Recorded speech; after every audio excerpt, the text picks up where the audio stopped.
예, 안녕하십니까. 다우데이터 김덕진 차장입니다. 네, 이제까지 사실 제가 주로 해드렸던 웨비나가 뭐 분야별 레퍼런스라든가 아니면 뭐 케이스 스터디 아니면은 뭐 케이지로드 같은 뭐 이제 디테일 서드 파티 이런 것도 주로 이제 모델링 위주의 웨비나를 좀 많이 해드렸었는데 요번에는 좀 모델링과는 좀 또 다른 이슈를 가지고 있는 그 라이브러리에 대한 웨비나를 좀 해드리려고 하고요. 네, 뭐 제목은 보시는 것과 같이 뭐 CBS3D 라이브러리 제작 방법에 대한 웨비나고, 이 웨비나는 향후 좀 지속적으로 계속 디벨롭을 해서 진행을 하려고 지금 계획을 하고 있습니다. 사실 제가 이제 CBS3D 교육을 할 때 저도 라이브러리를 교육에서는 잘 안 다루는 편이긴 한데요. 그 이유가 CBS3D 어느 정도 이 그 코드에 대한 이해가 되지 않으면 그 라이브러리가 단순히 좀 어렵게만 느껴지시는 경우가 많기 때문에 초기 교육에서는 라이브러리를 잘 안 다루는 편입니다. 그래서 코드에 대한 이해가 어느 정도 이제 잘 되신다라고 하면은 이 11세기 라이브러리에 대해서도 그 전보다 좀 덜 어렵게 느껴지실 수 있기 때문에, 일단은 목차상에서도 보시는 바와 같이 11.3D 코드에 대한 이해를 먼저 좀 말씀을 드리고 좀 시작을 하려고 하고요. 그 다음에 이제 어셈블리 컴포저를 사용하지 않고 11.3D에서 직접 폴리선을 활용해서 라이브러리를 제작하는 방법에 대해서 보여드릴 거고요. 마지막으로 이제 같은 라이브러리를 어셈블리 컴포저에서 어떻게 만들었는지, 그리고 이제 주요 포인트들 위주로 좀 이제 말씀드릴 예정입니다. 이 모든 과정은 이제 1년의 케이스 스터디를 통해서 말씀을 드리도록 하겠습니다. 네, 그러면은 11.3D 코드 이해에 대한 부분 먼저 좀 진행을 해드리겠습니다. 사실 이제 이 웨비나를 들으시는 분들 어느 정도 11.3D에 대한 이해가 좀 있다고 보고 진행을 좀 하도록 할 텐데요. 일단은 뭐 정지나 관망 모델링 이런 것들이 아니고 이제 11.3D 코리도 모델링 과정을 보시게 되면은 대부분 여기 들어오신 분들 이 프로세스는 다 아실 거라고 생각은 듭니다. 그래서 평면이나 종단 선형 잡고, 물론 이제 형상선에서 요즘은 이제 코리더를 뺄 수도 있지만 일단은 기본적인 프로세스는 평면이나 종단 선형 잡고 이제 구성된 표준횡단, 이제 어셈블리를 조합한 표준횡단을 바탕으로 3차원 코리더 모델링을 하게 되죠. 그리고 그 모델링을 바탕으로 횡단 검토나 뭐 토량 산출 이런 것들을 하게 됩니다.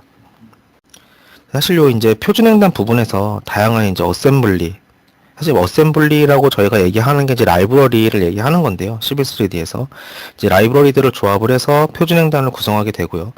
이제 보시는 것들은 11.3D에서 이제 기본적으로 제공되는 어셈블리들이죠. 이제 작년 말 올해 해가지고 오른쪽에 보시는 이 철도 쪽 어셈블리가 좀 추가가 됐고요. 11.3D 자체에 추가가 됐고요. 그리고 기존에 제공되는 어셈블리들은 도원말에 들어가 보시게 되면은 이 도원말에서 이게 어떤 형상인지 설명을 보실 수가 있게 되어 있습니다. 그리고 한국형 확장팩을 통해서 고속도로나 국도 표준행된 어셈블리가 계속 보완이 됐었고, 철도 분야 어셈블리도 올해 추가가 됐습니다.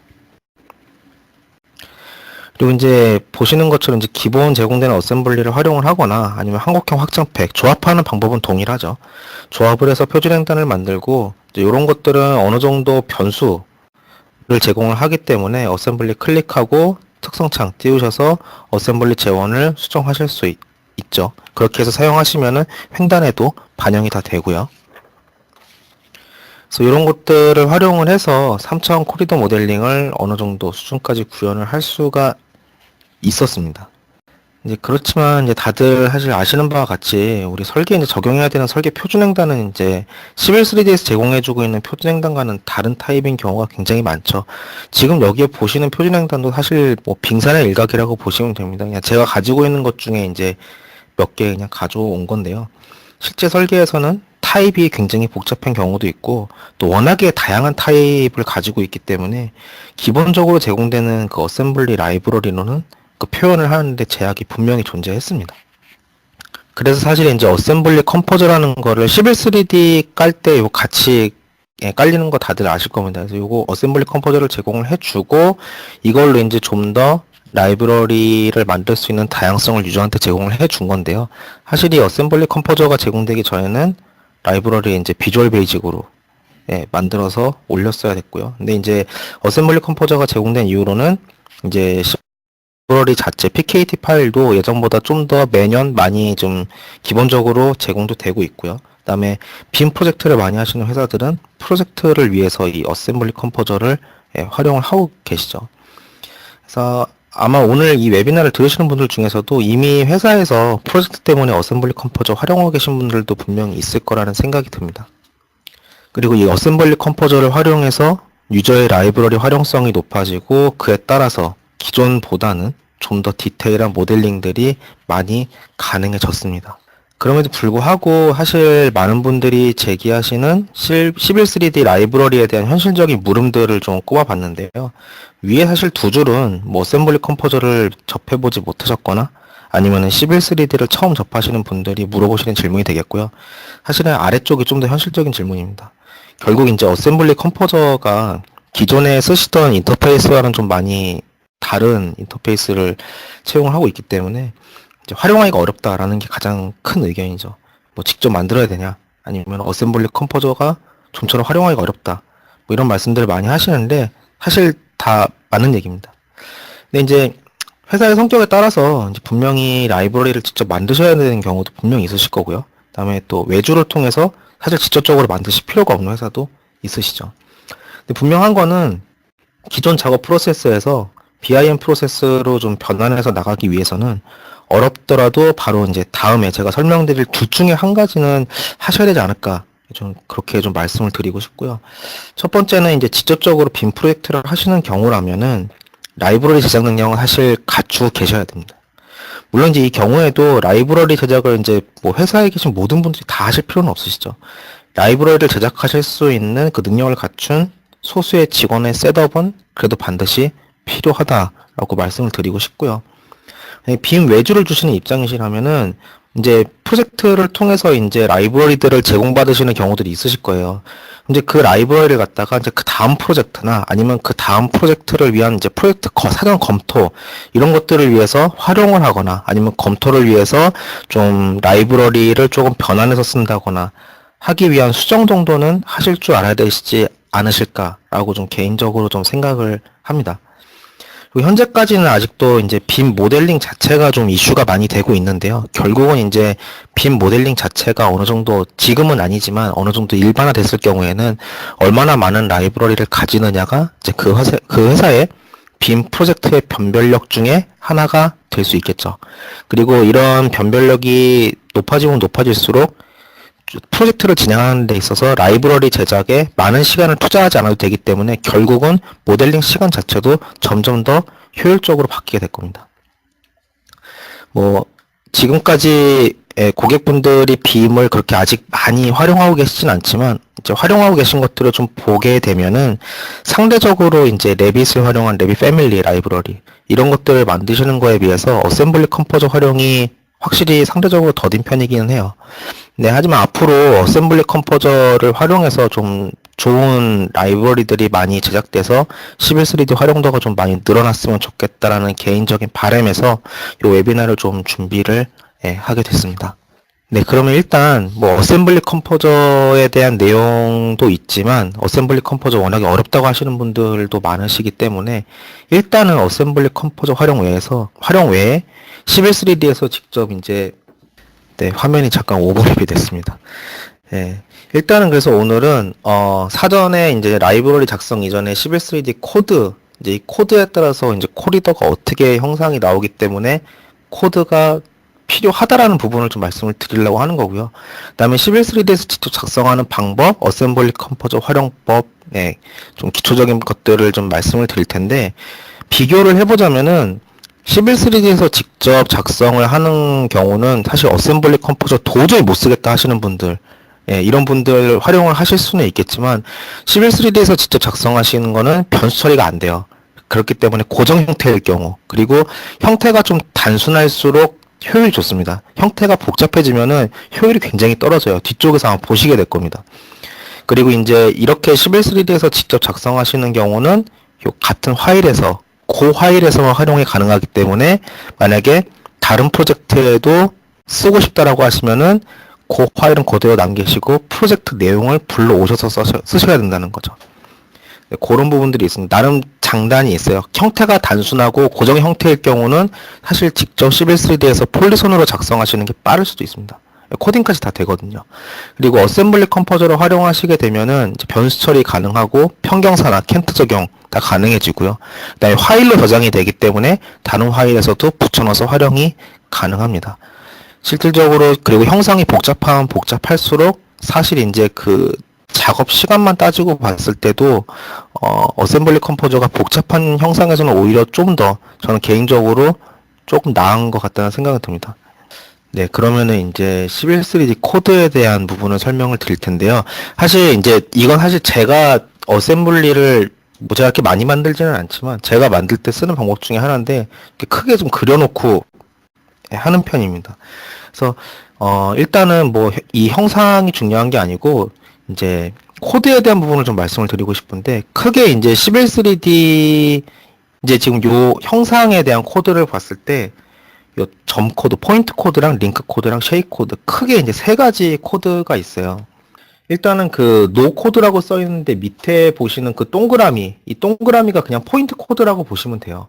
포인트 코드라고 보시면 되고, 그 다음에 이제 라인으로 그려져 있는 것들이 링크 코드라고 보시면 되고, 그 다음에 쉐이크 코드는 말 그대로 면에 그냥 색깔을 채워 넣게 되면은 그게 이제 쉐이크 코드로 인식이 됩니다. 근데 이 코드가 굉장히 중요해요. 포인트 코드가 만약에 셋업이 되지 않으면은 코리더가 만들어지지 않습니다. 이 뒤쪽에서 이미지로 제가 다 보여드릴 겁니다. 그리고 링크 코드 같은 경우는 설정이 안 되는 경우는 11.3D에서는 그냥 포인트 코드만 설정해서 코리더만 뿌리고 넘어갈 수는 있을지 모르지만 결과적으로 인프라옥스로 올리질 못해요. 커버리지 생성이 안 되기 때문에. 그리고 쉐이 코드 같은 경우는 사실 11.3D에서 뭐 이 면적 단위로 물량을 산출할 일이 없다라고 하시면 사실 쉐이 코드는 안 하셔도 상관없거든요. 예. 안 하셔도 뭐 11.3D에서 형상을 보시거나 인프라옥스로 넘기는 데는 크게 무리는 없어요. 근데 만약에 뭐 지금 같은 경우는 포장층에 대한 그 물량을 면적 단위로 보겠다라고 하시는 경우라면은 뭐 표층이나 중간층은 뭐 길이로 보기 때문에 하시면 뭐 기층, 그러니까 밑에 보조기층 정도 보신다고 하면은 보조기층이나 동방층 같은 경우는 반드시 면적 단위로 봐야 되니까 쉐이 코드를 설정을 반드시 해주셔야 되죠. 그리고 이제 토량 산출 코드가 있는데 좀 이따가 뒷장에서 보여드릴 거예요. 탑하고 다툼으로 기본적으로 11.3D에서 탑이랑 다툼이랑 코드로 이제 그 물량 산출 베이스를 잡고 있어요. 11.3D가. 근데 이제 이런 것들을 새로운 어셈블리를 만들 때도 웬만하면 코드를 맞춰주시는 게 좋아요. 네, 뒤쪽에서 좀 더 설명드리겠습니다.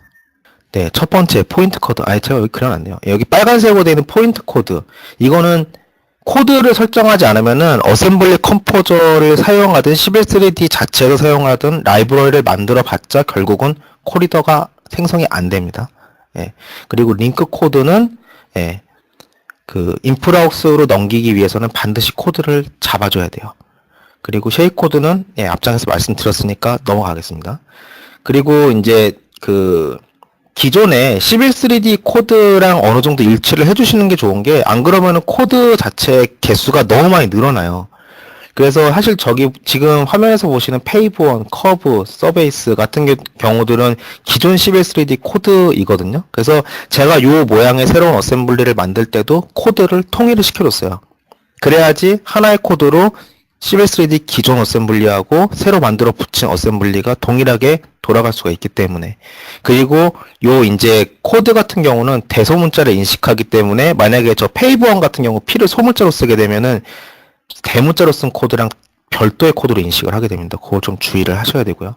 그리고 전전장에서 말씀드린 탑과 다툼 코드.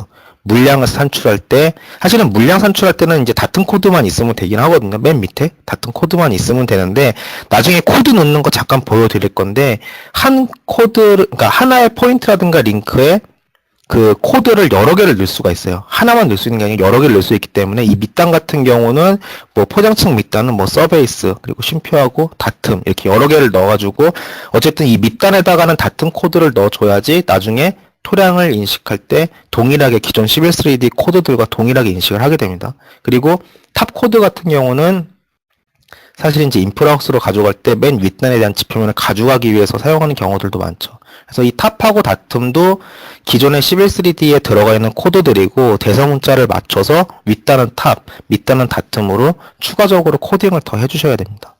그래야지 이제 나중에 사용하기가 좀 더 편해지시는 거죠. 그래서 이렇게 한번 제작을 해봤는데요.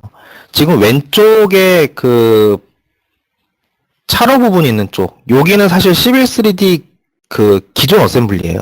그리고 기존 어셈블리의 코드가 페이브 1, 페이브 2, 베이스, 서베이스 이렇게 돼 있고, 그다음에 오른쪽에 이제 기럭계부하고 가운데 식수대 그 옆에 부분 같이 해가지고 이제 만든 게 요번 케이스 스터디에서 이제 한번 웨비나를 위해서 만들었는데, 보면은 페이브 코드, 베이스, 서베이스, 그리고 커브, 탑하고 다툼 이런 것들은 기존 11.3D 코드랑 동일하게 맞췄어요.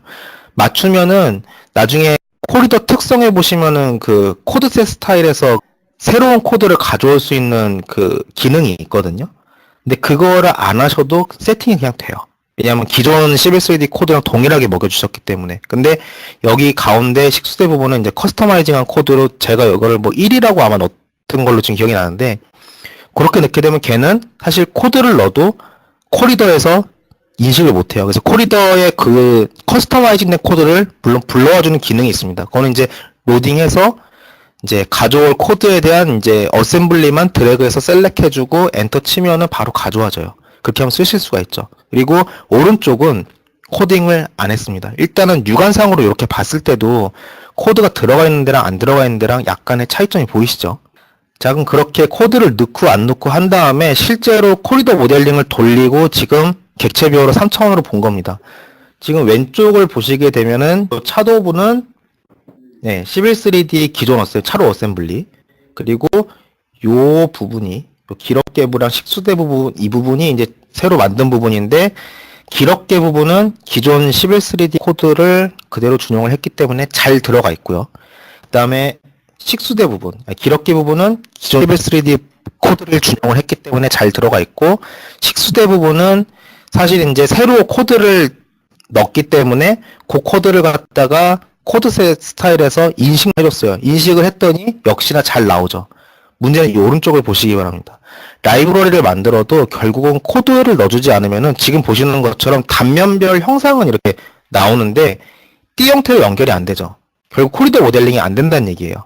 그리고 이 위쪽에 이 파란 부분은 사실 이제 식수대의 일면에 대한 이제 커버리지이기 때문에 이 부분은 커버리지 자체도 없어요. 그렇기 때문에 인프라웍스로 넘기면 여기는 그냥 아무것도 없는 것처럼 나오게 됩니다. 이런 형태가 되는 거죠.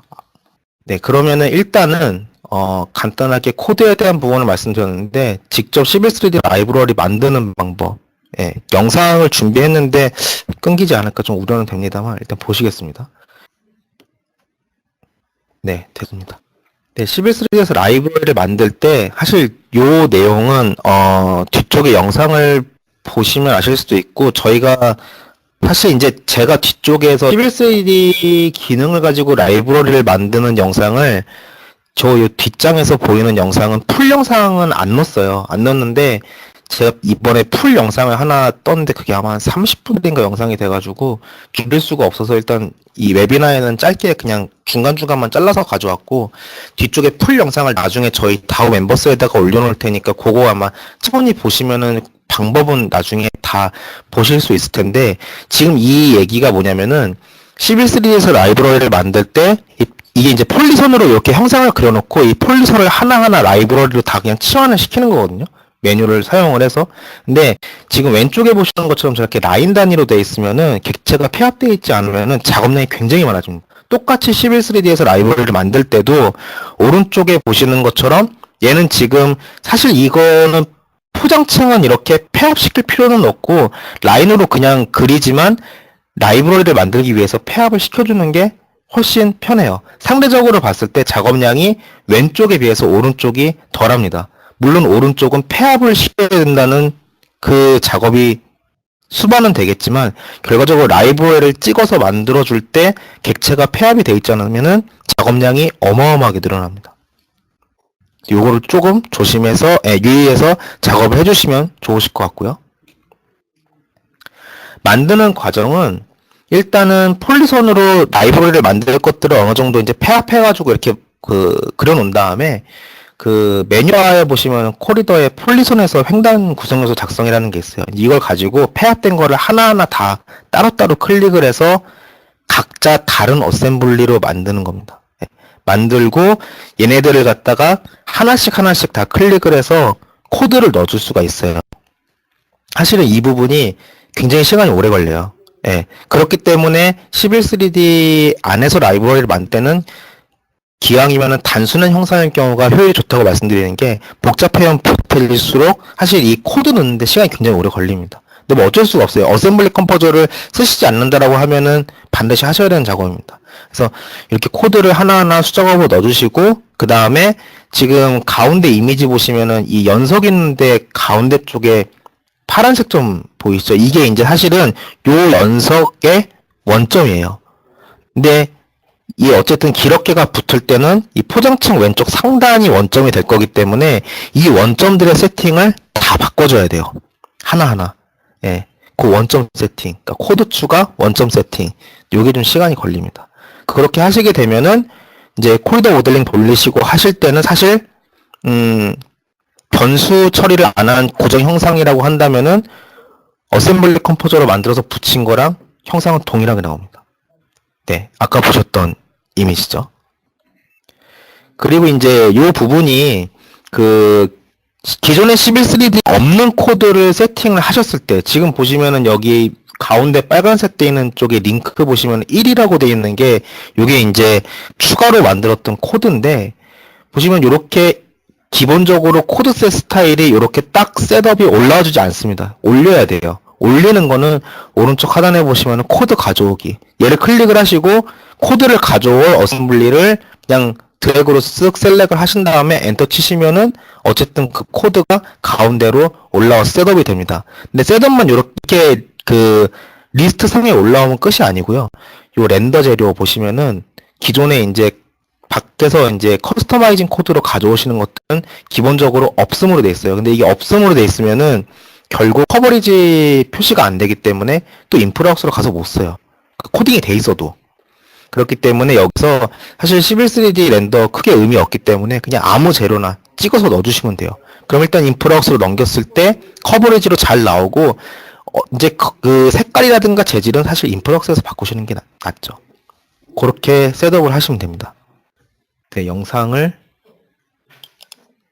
보시겠습니다. 일단은 지금 일부러 저렇게 색깔은 여러 가지로 그냥 폴리손으로 그려놨고요. 지금 다 폐합은 시켜놓은 거예요.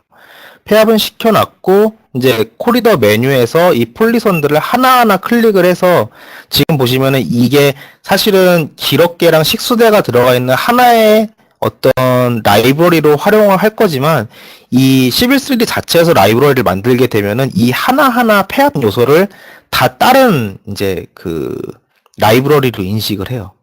그래서 이런 식으로 다 하나하나 다 찍어서 인식을 해준 다음에 이제 보시면은 코드를 추가하면은 색깔이 이제 바뀝니다. 포인트도 그렇고 링크도 그렇고 색깔이 바뀌어져요. 포인트 같은 경우는 보라색으로, 링크 같은 경우는 하늘색으로 바뀝니다. 그래서 육안으로 코딩이 됐는지 안 됐는지는 그렇게 확인을 할 수는 있고, 얘는 무한 반복이에요. 그냥 클릭하고 코드 치고 엔터 치고 또 클릭하고 코드 치고 엔터 치고. 그래서 포인트랑 링크, 쉐입은 일단은 안 하겠다라고 하시면은 포인트랑 링크까지는 넣으셔야 되는데 좀 시간이 오래 걸리는 작업이긴 하죠. 단순 작업입니다. 그리고 보는 것처럼 그 어셈블리를 클릭을 하시고 원점을, 기준점을 한 군데로 다 맞춰줘야겠죠. 그래야지 얘네들을 갖다가 표준횡단에 붙였을 때 그 위치 기반으로 한꺼번에 다 들어가겠죠. 그래서 원점 수정을 또 폐합된 객체를 하나하나 다 해줘야 돼요. 다 하신 다음에 이제 코리더 모델링을 돌리시게 되면은 방금 전에 보셨던 것처럼, 제가 여기서 좀 빨리 돌렸는데 다시 보여드릴게요. 보셨던 것처럼 아마 그 면이 없이 코리더 띠만 형성이 돼 있었을 거예요. 네, 이런 식으로. 어쨌든 코리더는 형성이 됩니다. 코드를 넣어주면 띠 형태로는 나오죠. 그리고 코드를 가져와서 설정해주기 위해서 코드 가져오기를 해주신 다음에 렌더 재료까지만 셋업해 주시면은 1차적으로 11.3D에서 할 것은 끝납니다. 객체 뷰어로 다시 3D로 보시게 되면은 얘가 아까랑은 다르게 면 단위로 이렇게 차 있는 걸 보실 수가 있어요.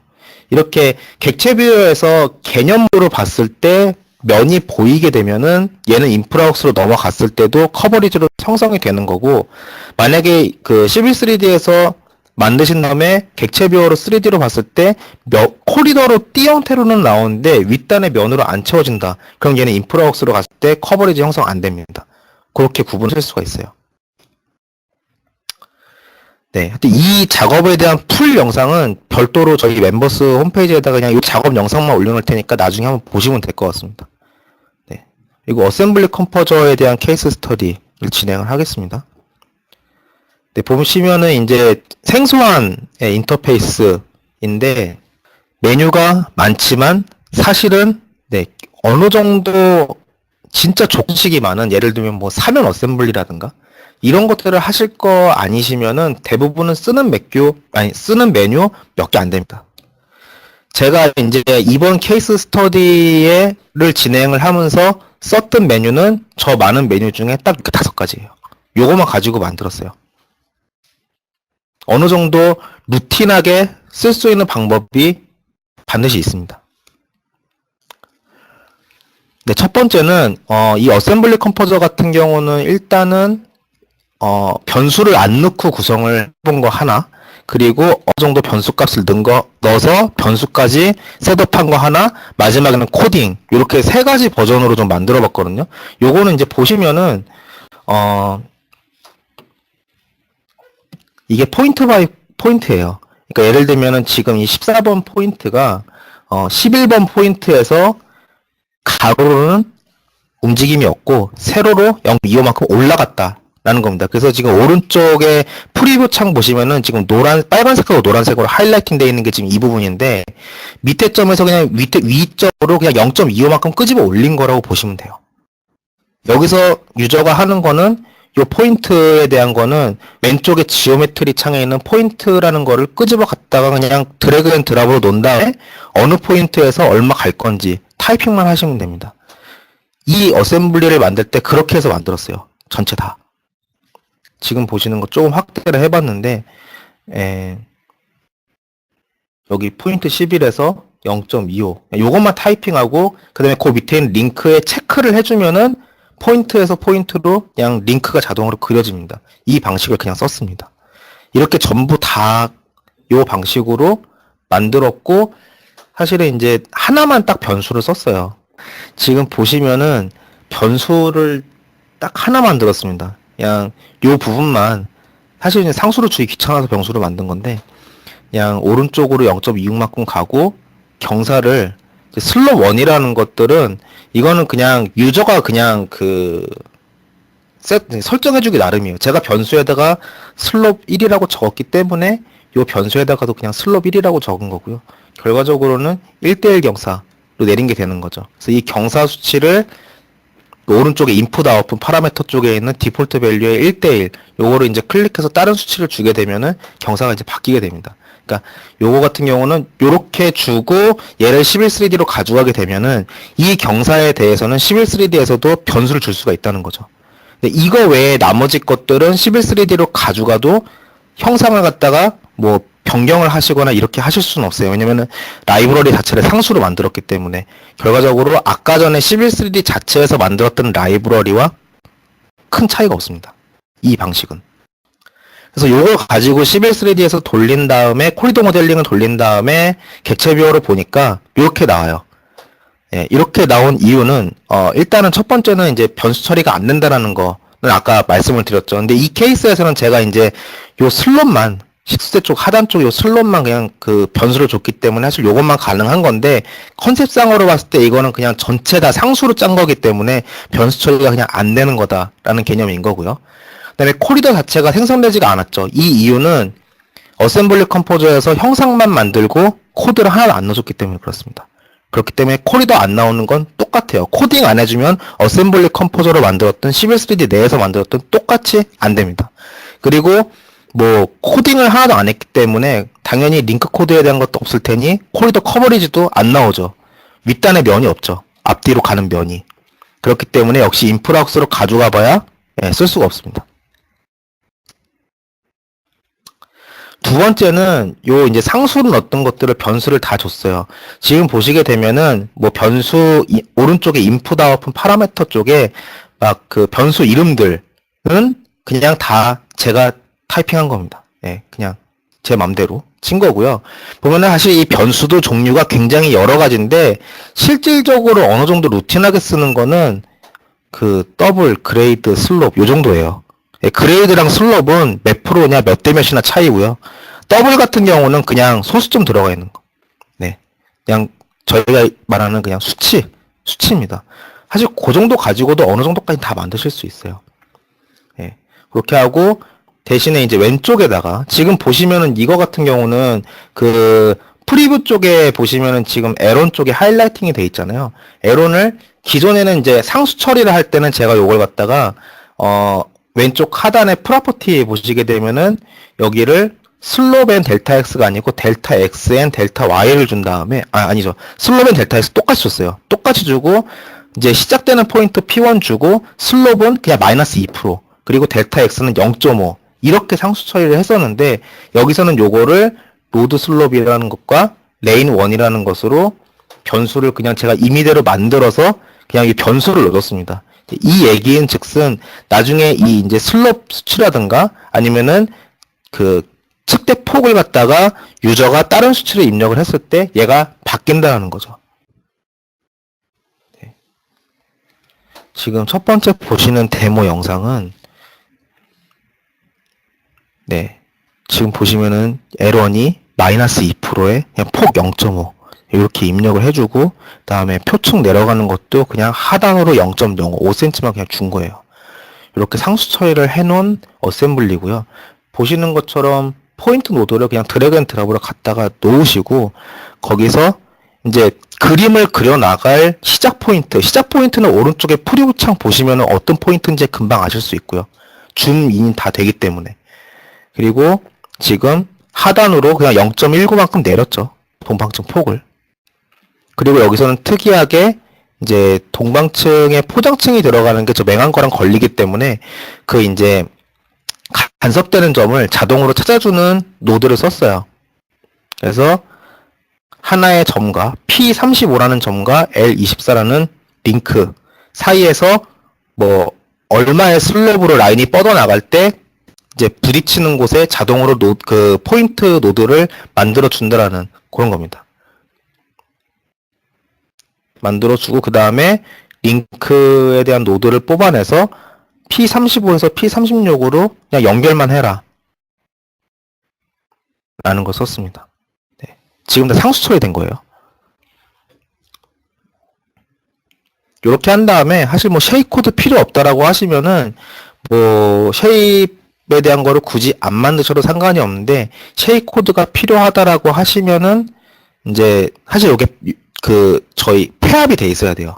폐합이 돼 있어야 되는데 그 부분에 대한 포인트와 포인트, 그러니까 쉐입을 만들려고 하는 포인트와 포인트 구간에 링크들이 있어야지 이게 쉐입이 잘 구성이 되거든요. 그래서 사실은 그 지금 보시는 오른쪽 그 식수대 하단에 맹한 것 쪽, 요쪽에 이거 제가 포인트 번호가 잘 안 보이는데 요 부분의 링크와 요 부분의 링크를 그냥 하나씩 따준 거예요. 따주고 쉐입을 만들어준 거죠. 네. 근데 이 쉐입은 이 부분에 대한 뭐 면적 단위 물량을 볼 필요가 없으시면 사실 만드실 필요가 없으시다는 겁니다. 그리고 두 번째로 할 거는 지금 이제 연석이 저렇게 만들어져 있는데 저 연석이 저게 아니고 약간 이제 그 필렛 모양으로 약간 깎아서 이제 연석을 만들려고 하는 네, 그 형상을 좀 만들어 봤어요. 그래서 일단은 이거는 이제 어떤 경우냐면은 기존에 만들어진 어셈블리를 가지고 다른 형태로 좀 이제 변환했었을 때, 예, 중간에 저렇게 이제 그 플로우 차트에 있는 그 화살표들을 갖다가 지우시게 되면은 일단은 저렇게 그 프리뷰상에도 안 나오거든요. 네, 굳이 노드를 지우시는 게 아니고 화살표만 지우시면 돼요.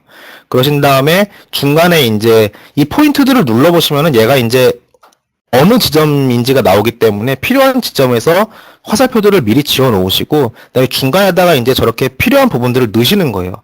별다른 어려운 무슨 뭐 복잡한 게 들어가는 거는 없습니다. 그냥 포인트 코드 하나 넣으시고 그 다음에 그냥 가로 세로 얼마 가겠다. 그리고 그 사이에 링크 하나 그려주겠다. 사실 이렇게 한 게 전부 답니다. 네. 그리고 마지막에 저 37과 15를 연결해주면 되는데 화살표를 플로트상에서 연결을 해주니까는 기존에 14에서 15로 연결이 돼 있었기 때문에 지금 연결이 잘못돼 있죠. 저런 경우는 지금 포인트 14를 그냥 37로만 바꿔주시면은 저 라인 링크 자체가 바뀌는 거죠.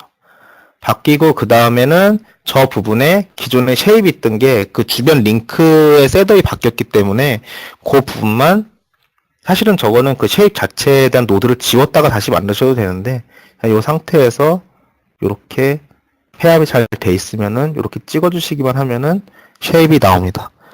사실 이 상태는 코딩은 안 된 상태예요.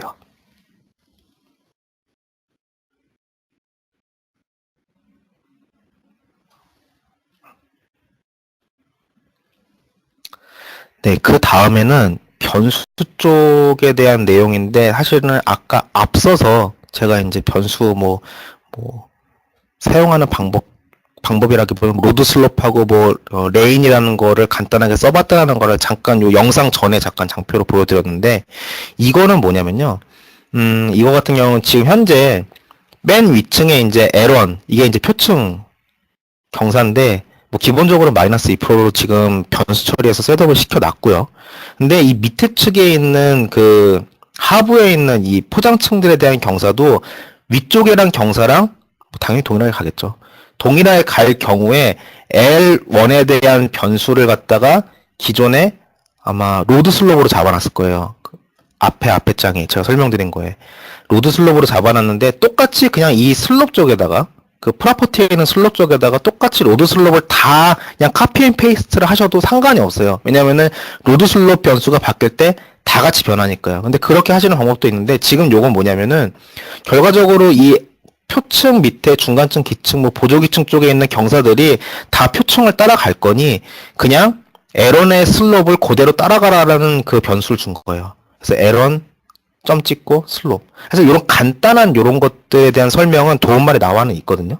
그래서 그냥 L1 점 슬롭 하게 되면은 얘는 L1 슬롭이 바뀌는 거에 그대로 다 따라서 바뀌게 돼 있습니다.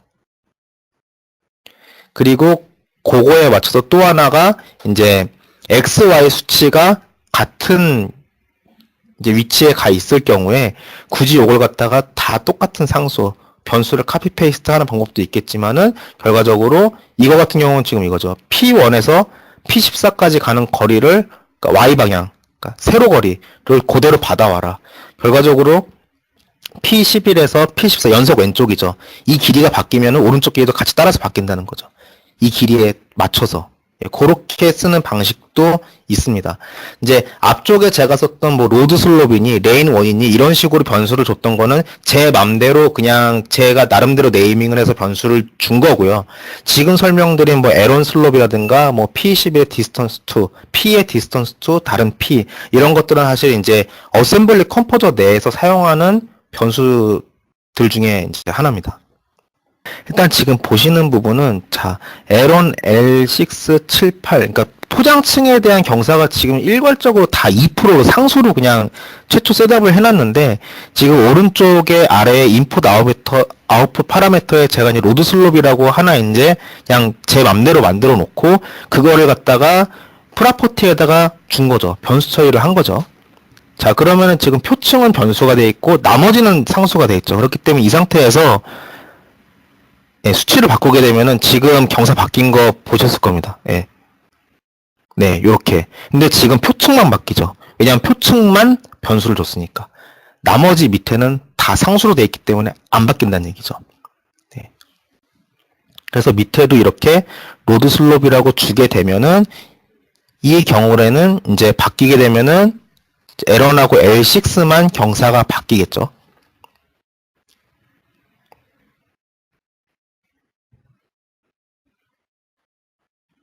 근데 이제 요거를 아까 말씀드린 것처럼 L1 점 슬롭이라고 해도 결과가 같다라는 겁니다. 결과적으로 L1이 바뀌는 경사에 따라서 L6도 같이 바뀐다는 거죠. 네, 이런 식으로. 사실 그러니까 두 개가 똑같은 방법이라고 보시면 돼요. 예. 그래서 에런 슬롭으로 줄 거냐, 아니면은 그냥 다 각자 변수를 줄 거냐, 이거는 사실 유저의 판단입니다. 예. 뭐로 해도 결과는 같습니다.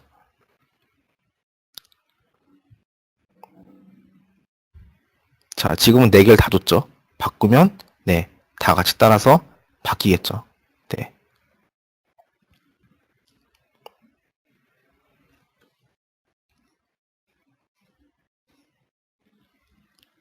네, 그 다음번에는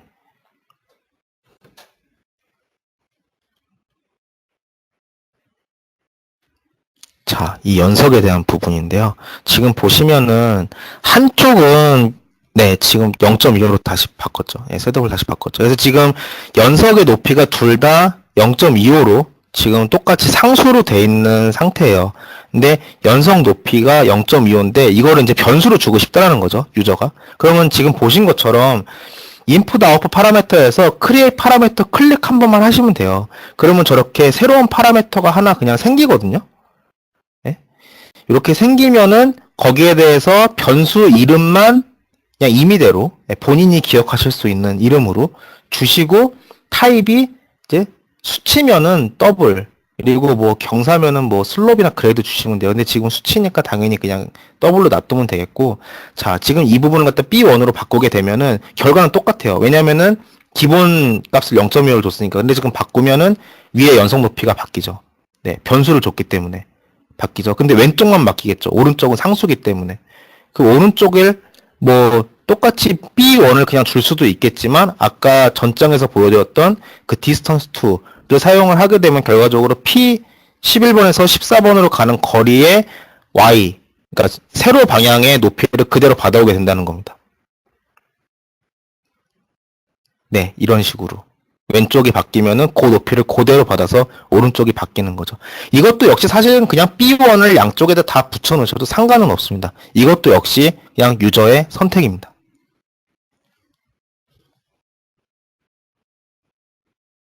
네, 결과 똑같죠? 네, 그렇습니다.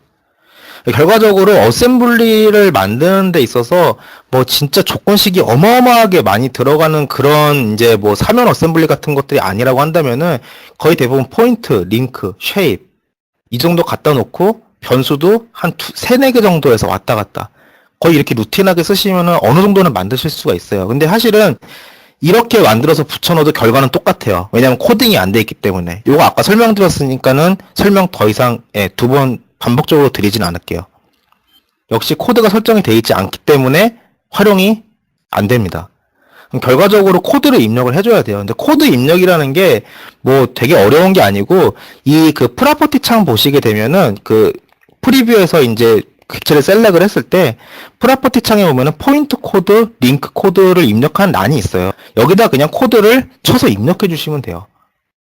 근데 이제 이게 그 기존의 11.3D에서 디폴트로 만들어서 제공해 주는 것들은 뒤에 영상에서 보시겠지만, 코드라는 다른 이제 그 시퀀스를 따로 만들어 놓고 그 안에다 코드를 다 입력을 해 놓은 다음에 이 코드 안에서 쓸 때는 뭐 단축 코드를 쓴다거나 아니면은 요 따옴표를 안 쓰고 그냥 입력한다던가 이런 식으로 하게 되는데, 사실 뭐 그렇게 안 하셔도 상관없습니다. 지금 보시는 것처럼 원래 그런 코드 자체를 원래 정의해주는 이 그 노드가 있거든요. 어셈블리 컴포저에. 근데 그 노드를 굳이 안 쓰시겠다라고 하셔도 상관이 없다는 거죠.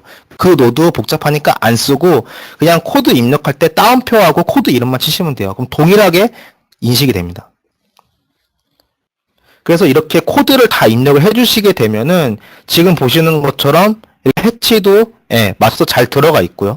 이 검은색인 거는 이거는 이제 코드 스타일에 이제 다른 색깔을 안 주고 검은색을 줘가지고 이렇게 나온 거고요. 실제로는 코드가 다 들어가 있는 겁니다. 그래서 가운데를 보시게 되면은 3D로 봤을 때도 코리더 띠 형상 다 돼 있고 위에 커버리지 다 들어가 있죠. 이렇게 되면 그냥 된 거예요. 얘는 11.3D에서도 오케이, 인프라하우스로 가져가도 오케이입니다. 그리고 어셈블리를 클릭하신 다음에 프로퍼티 창 띄우시면은 이제 설정했던 모든 그 변수가 다 나옵니다. 자, 이 영상을 보실 텐데, 요게 이제 처음 보시는 게 11.3D에서 기본적으로 제공하는 어셈블리예요. 보시면은 코드라는 시퀀스가 별도로 있고, 이 안에 들어가면은 기본적으로 코드를 갖다가 이 안에다가 다 셋업을 이렇게 해놨어요. 예. 요거를 요렇게 쓰겠다, 요걸 요렇게 쓰겠다. 요거를 뭐, 네임을 간단하게 줄여서 쓸 수도 있고요. 이렇게 다 세팅을 해놓고, 실제 노드에서는 따옴표를 안 쓰고 이렇게 입력을 해놓은 거죠.